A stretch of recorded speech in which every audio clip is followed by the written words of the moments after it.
bueno, azaldu egus orduan, pixka zela izan zen ekintzia zapatukoa?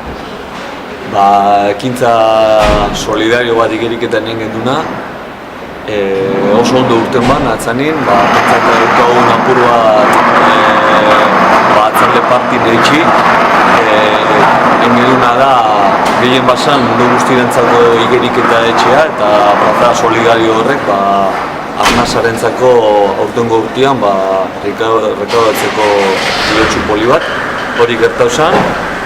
Intentsitate desberdineko kaletan moldagen du jenti, desberdina, herriko karrelbietan egin du igeriketa intentzi desberdinetako 1 metroko seriak egin den, jentiak.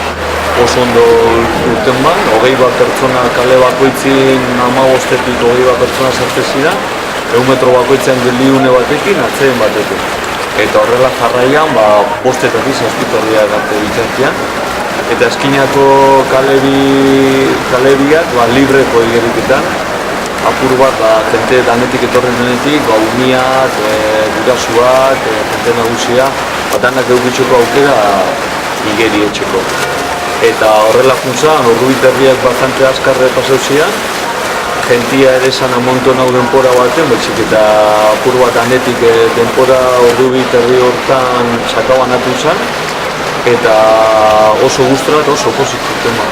Eta zifrei kopuruei dagokienez, zenbat lagun batu zian azkenean, da guztira zenbat? Usten dut 107 bat igerilari pasau zirala eta 153 kilometro egin ziren. Eta etorri zan jentia igerira etorri zan, hori onzan ondo. Zeren etorri zanak igeri itxe ban eta gero june itxe zan, orduan igeri leku ez danetik handia, ondo mollau ginen. Eta leku guztietatik, Elgoibartarrez aparte, kanpoko inguruko herrietatik ere etorri zan jendia?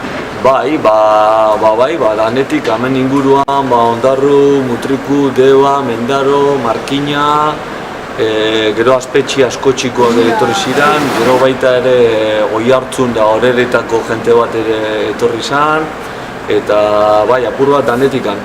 Eta aurrera jarraitzeko asmoa dakazu ez, urtero egiteko asmoa? Bai, esaten dut zuen modu, lehenengo kuixan da, ondo urten dau, danetik ikastezu, zer hobeto hileiken, zer restanen bir eta hori.